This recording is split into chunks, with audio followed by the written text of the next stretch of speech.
But we have about 45 adults and students who have left to go to Guatemala, and they landed safely, and they were in Guatemala City, and they're getting ready to travel to the eastern part of the country, and where they'll be delivering meals and ministering to folks in the surrounding cities and communities. And so I'm just grateful for their work, grateful for the good work that they're doing, grateful for you families who have given up some of your family members to allow them to have this trip and have this wonderful experience. And just know that they are well taken care of and safe and experiencing some great things. And I know you'll be hearing more about that throughout the week as they blog about it. But what we've been looking at in this series speaks to the good work and speaks to how you all are divinely and uniquely created. Every one of us, I like to say this, that God calls us to wherever we are. So there's always something that we may be looking forward to, or that we may think, God, what are you doing in my life? What are you saying to me for my life? And what am I supposed to be doing next? And while we're looking at the next thing, sometimes we forsake the contemporary and the present moment. And God has a word for us in what we're doing today that may lead us in the process of the next step. But God, make no mistake, that God has something that God wants you to do, and to do good work, to do something special, and to do something profound in your life. And that is the good work to which God calls each and every one of us. We were looking at Nehemiah, and as you recall, just a little bit of review, he was a cupbearer, and he was a cupbearer for King Artaxerxes in Persia, which is about modern-day Iraq, Iran. And there in that he was an ordinary guy with extraordinary access and extraordinary influence with the king. He was the one that would take the cup and he would drink, and if he didn't die from poison, then the king knew that was some good wine to drink, and I could drink that. It was sort of a very risky job that he had. But then his brother comes and visits him, and he says, hey, Nehemiah, our hometown is in ruins. It's in shambles. If you recall, King Nebuchadnezzar of the Babylonian army came in, ransacked Jerusalem, burned it to the ground, burned the temple to the ground, and it was the entire city was in ruins and had been taken over by many tribes. And this was about 100 years or so later. And Nehemiah grieves over this, and he feels like he must do something, that he's in this far-off land, but that God has heard from his brother for a particular reason, for such a time as this, and that he needs to do something. And so he decides that he needs to speak to the king, and that he wants to go and do something about his homeland. And so he speaks to the king. He asks permission to leave. The king grants him provision, grants him permission. God grants him providence, and he gets the supplies that he needs, and he travels 1,000 miles, and he has this clear vision. So this is what we're going to do. I want to rebuild this wall. I want to rebuild this city. This wall is a sign for us to be able to protect ourselves, for us to have a sense of identity, for us to not feel like we are at the mercy of every invading force. And so we are going to do this so we can have confidence that we are who we are, and why God has made us to be in this place. And so he inspires the people to believe that they can do this. And so with God's help, he says we can rebuild. And then they start and they make progress. And then, as we talked about last week, when the good work begins, the opposition, the good work goes down, the opposition starts to come. So he encounters opposition with some folks who question why he's doing what he's doing. They try to sow seeds of doubt in the people. Then people start to doubt what the calling that they have and the reason they're doing. Meanwhile, Nehemiah never doubts, because he's very assured in what he is doing and why he's doing it. And so the idea that I want to kind of talk about this morning is that if your opponents can't defeat you, they're most likely to distract you. If they can't defeat you in what God is calling you to do, and then they will just try to, at best, to distract you from what's happening. And this is what happens to Nehemiah. So Sanballat and Tobiah and Geshem the Arab and the rest of your enemies, or our enemies, found out that I had finished rebuilding. So if we recall last week, he was halfway done when he started encountering opposition, and now he's done. And the opposition is still on his case. And he says, when they found out that I had finished rebuilding the wall and no gaps remained, though we had not yet set up the doors and the gates. So Sanballat and Geshem sent a message asking me to meet them at one of the villages in the plain of Ono. Let me say this. This is some really deep biblical wisdom that I'm about to impart on you. If anybody says, hey, I want you to meet me for some important work in the town of Ono, don't do it, right? Oh no is a sign that you are about to be murdered. So, okay, at least for Nehemiah, all right? Maybe not you. So how might we think about Nehemiah meeting with his enemies, or how we might take an opportunity to meet with our enemies today? You might think, this is an opportunity for me. I can convert my critics. I can make them see what I see, And I made this point last week. Sometimes we give our critics more oxygen than they need by responding to them when they're not willing to engage with us rationally. So if there are times when we can have constructive conversation with people and we can engage in dialogue, that is a good time when we might be able to get somewhere with our critics. Otherwise, when it ends up being destructive, it's just a distraction. So I might think we can convert our critics, or I can expand my influence if I can win everybody to this side, or perhaps I can build my brand. If I can get people to see the way I see it, or this is an opportunity to make more money. However I look at the people who oppose me, and this is an important point, that what we call an opportunity, sometimes God calls a distraction. When we see an opportunity, it's merely a distraction from that which God has called us to do. An opportunity to do something more is actually a distraction from the opposition trying to take us, divert us off the very purpose for which we've been created. And it's never been easier than now to be distracted from God's purpose, right? Today it's very easy, have you noticed? To become great at doing things that don't matter. I can be great at doing things that don't matter. And it's never been easier to be passionate about wasting your time. It's easy to be great at doing things that don't matter. I don't mean to insult things that we're doing. It's to ask this question, is what I'm doing in the time that I'm spending doing it, does it really have significance for an influence for my family, for my friends, for my school, for my church, for God? It doesn't matter in the grand scheme of things. Or when I get to the end of my life, will I think, I've really wasted some time. And so Nehemiah, he learns the power of something. He learns the power of no. His enemies ask him for a meeting. They say, hey, let's go to the town of no. And he says no. He rejects, and he wants to keep building the wall, keep finishing the wall. And so how do we say no? Sometimes we say no by saying maybe. My kids, they have two ways of looking at this. I'll say, we'll see. That's always no, right? Or maybe is mostly no. But now Russell's gotten to the point where he says, if I say maybe, he says, that's not a no. All right? And so now I have to be very clear that maybe is not maybe. I have to be clear about my no. Let my no mean no. So not to waste another's time and have our no mean that. Even Jesus said no occasionally. He would say no to the crowds, and he would retreat, and he would say yes to the Father. He wasn't being mean. He was being wise. He was filling his bucket so that he could fill others' bucket. This is the uniquely human part of Jesus that understood that he only had so much to give with the finite resources that he had as a man. He could do anything as God, but he could do only so much as man to give to people. And so he had to recharge. So if we're always available to everyone, you'll eventually have nothing to give to anyone. And just because we could do something or we can do something doesn't mean we should do it. And saying no to the wrong thing today allows us to say yes to the right thing tomorrow. These are very important ideas when we think about distractions from the good work to which God has called us. So his enemies persist, Nehemiah's do, and they send him the same exact message. Hey, we want to meet with you. And they do this 4 times. They're very persistent.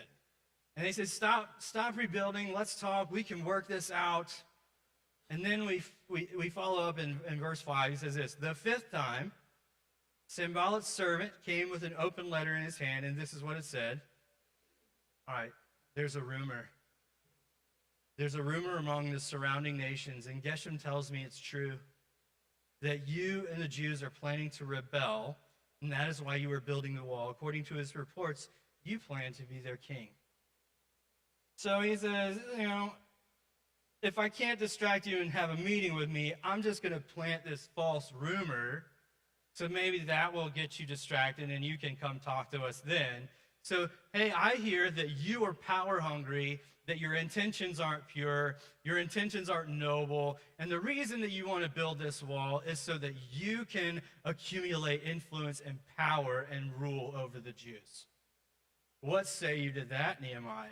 I can't believe that. And so they're spreading this rumor around, rumors that are carried by, as we talked about, haters drinking haterade last week, who are wanting to sour on your good fun, on the good news that God has for you, and that they're trying to spoil that which God has put in motion.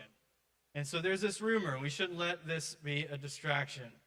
And so we'll never do big things if we're distracted by small-minded people, because rumors that are started by people who are in opposition to the good work of God don't have the best interest of you or of God at heart.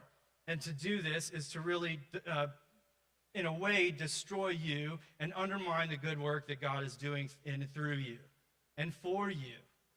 And so this is a small-minded way. And so to allow that is to allow the small-minded people to get in the way of the big things God is doing. So we shouldn't let somebody's opinion affect or disrupt God's calling for us.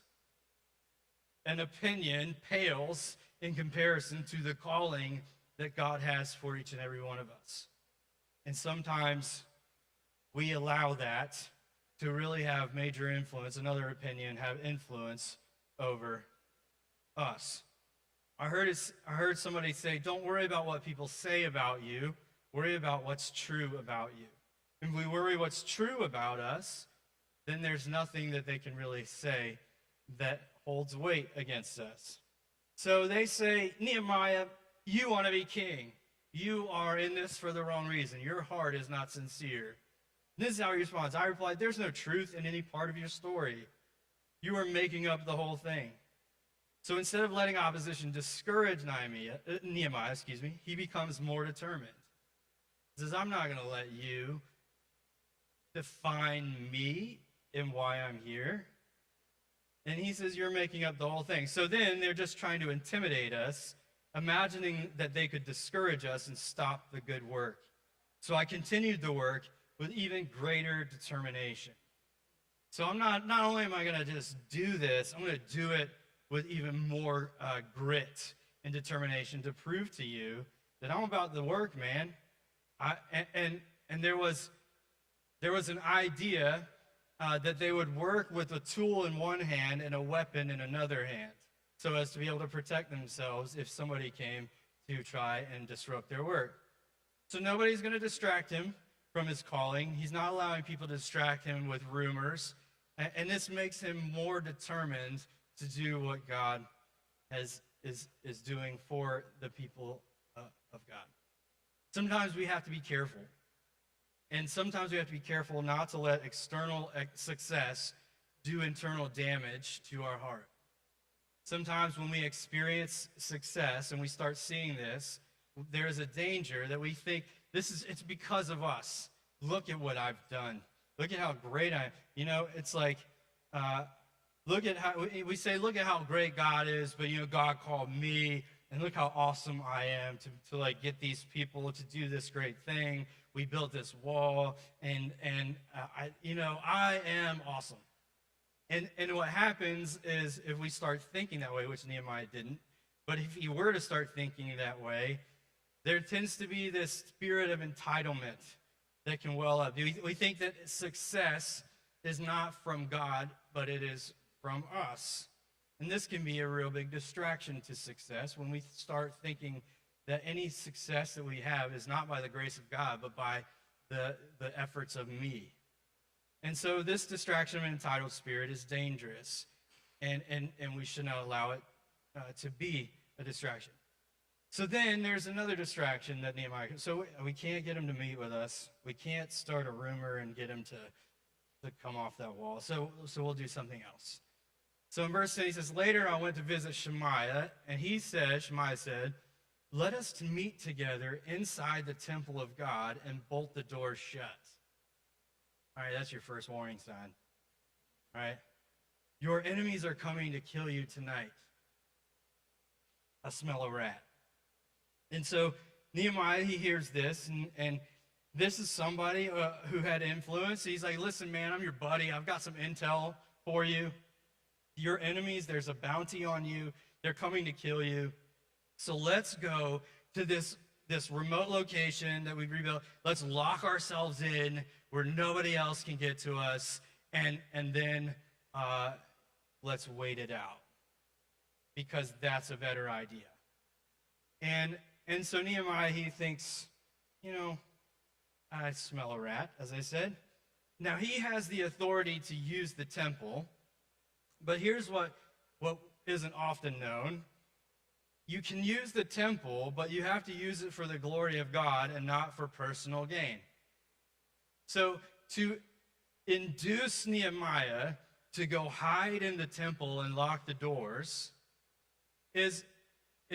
would be to get him to do something for his own personal gain and not for the glory of God. And then they could use this as a way to say, see, he's saving himself. And he's not really for you, the people. He's not for God. They want to undermine his credibility. And this is an effort to, so if I can't start a rumor, I can't distract him, I'm gonna tear down his credibility and tear down his ability to lead. And so this is what they do. So what's he supposed to do? All right, I've got people who are supposedly trying to kill me, and then I can't use this temple because then I'm using it for personal gain, and I'm not doing it for the glory of God. And so this is what he says. I replied, should someone in my position run from danger? Should someone in my position enter the temple to save his life? No, I won't do it. I won't do it. I realized that God had not spoken to him, but that he had uttered this prophecy against me because Tobiah and Sanballat had hired him. This is Shemaiah, had hired him. They were hoping to intimidate me and make me sin. Then they would be able to accuse and discredit me. So he says, he already knows you're a traitor. So you've cozied up to me, and you are trying to gain influence from outsiders, Shemaiah you are, and now you're trying to discredit me and undermine me, and you are not speaking on behalf of God. So they try to get Nehemiah to sin and discredit him, and he recognizes this. So he's not going to hide out. He's not going to take special privileges. He's not going to lead with this entitled heart. He's like, it's not about me when it started, and it's not going to be about me now. It's not going to be about me when we finish. Nehemiah didn't come to make a name by building this wall. His heart was aggrieved for the people and for his homeland at how they were in ruins. And so he came here to build this wall for the people. So I say no to everything else because my purpose is to say yes to God's calling for my life. This is Nehemiah in action. To say no to everything else that is a distraction so that he can say yes to the very thing that God is calling him to do. So Sanballat and Tobiah and Geshem, they taunt him, they intimidate him, they threaten him, they spread rumors about him, they try to distract him. They try to do anything they can to prevent him from doing what God wants him to do. He says this, and this is, believe it or not, we go back to verse 3, which we skipped. Nehemiah knew this all along. And this is what he said when they tried to get him in the first place to come down from the ladder. He said, I sent messengers to them saying, I am doing a great work, and I cannot come down. Why should the work stop while I leave it and come down to you? Why should the good work stop and I leave it and be distracted from the ultimate goal and purpose to which God has called. So he's not trying to do what's impressive. He's called to do what's important. And he's not trying to do what's popular. He's just trying to live out his purpose. And he's not coming down. He's not backing off. He's not taking his eyes off the prize. He's doing a great work. So the question that I would ask, we filled out these cards, many of us, on the very first week. And I asked you to pray over that, put it on your refrigerator, the mission to which God has called you in this month. And it's never too late. If you didn't do that, or if you forgot about it and you're like, man, it slipped through the crack of my seat on my way home and I haven't looked at it since. The idea is still the same. What is the good work to which God has called you? And sometimes we think, man, I don't have like this grand gesture that I can do. Or I didn't have the opportunity to get on a plane and go to Guatemala. But some of you were here and you were serving as a leader during VBS. And you came through Thursday, and Thursday, the last day, you were like, I can do it. Doing this, waking up, God, got this. God, thank you. Not for alarm clocks, but thank you for your grace. Some of you are parents, and you maybe from kids from all different age levels, and you wonder how you're going to make it from the next day, or how your child's going to make it from the next day or the other because of how frustrated you get. And you wonder if you have enough time, if you have enough money, if you have enough headspace. But God is calling you to do the good work by building a strong foundation of faith in them. Some of you are students and you're in the school. And you go to school, not now obviously, but during the school year, and you're faced with temptation and you're faced with distraction. The good work from doing and focusing on your studies to building strong friendships and being involved in the student ministry or what have you, and being tempted and distracted by things that are not of God. And the good work is to stand strong in the faith and to build that foundation of faith. Some of you are going through an illness. And you're like, man, I can't do something more. Maybe the good work is to allow somebody or somebody's into your life to be people of prayer for you, to be vulnerable enough to allow them to be for you what you cannot be for yourself in this difficult moment. People who will support you and hold you in prayer and fight for you when maybe you don't feel like you have the energy. Each and every one of us is called to something. And it may not be something extravagant or grand like Nehemiah's rebuilding an entire wall, but I tell you what, it's important. And if we look, we can see that God has something in mind for each of us. Just an example, this past week I had an opportunity to visit this ministry downtown. I hadn't heard of it. And a member of the church was telling me about it. And so I said, hey, let's meet up and let's go check it out. And so it's the Garden City Rescue Mission. And it's a ministry that exists to temporarily house homeless men. They have about 55, 60 beds that men can check in on a daily basis. They have a lock-in program that if you upstairs for men to stay and begin to get back on their feet, to be able to raise money, to put money into savings, to learn scripture, and to to really begin to change their lives. And I was speaking to the director and talking about this ministry and some of the distractions and the obstacles that they have faced. And what was impressive to me, his name is Pat Feastel, and what was impressive to me was his unwavering spirit. How they've had this land and this building that they don't own, and it has been passed down through the death in the family of the owners that owned it, and they want to sell the property, and then they have the first right to buy it, and they've got to raise so much by September, and it's a good amount of money, and I'm like, what is that? How do you conceptualize that and the stress of that? And he's, the entire time I'm talking to him, he's like,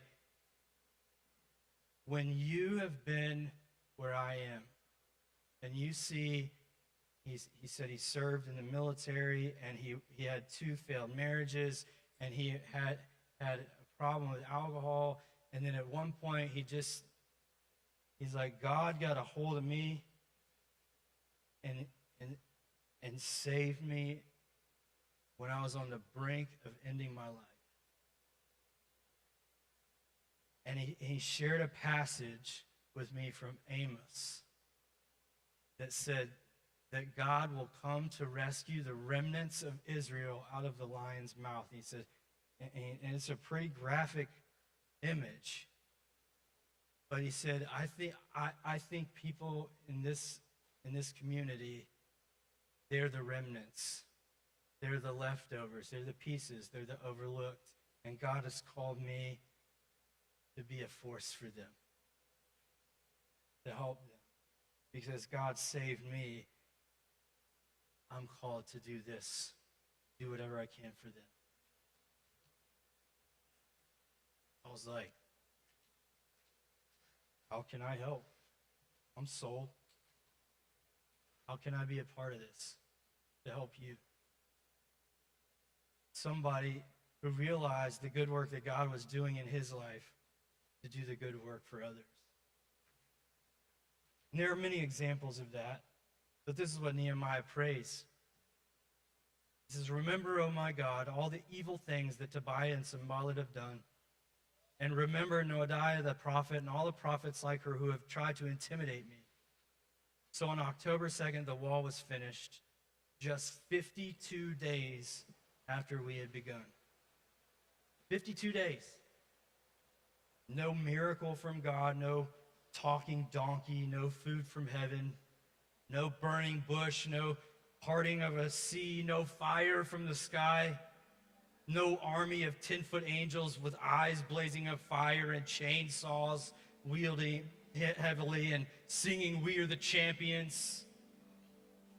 It's just an ordinary guy with an extraordinary vision and the help from his God. Lastly, he says, when our enemies and the surrounding nations heard about the wall, they were frightened and humiliated, and they realized that this work had been done not by me, but by the help of our God.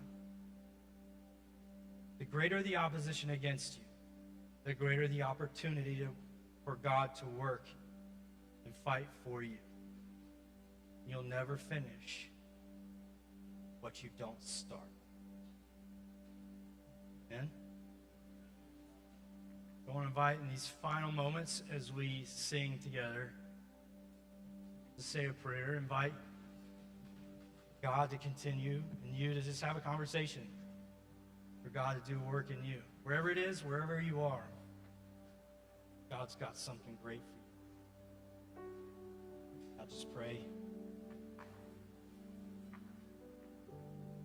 God, help us to not be distracted, to not give in to the temptations of the rumors, to not be dismayed or swayed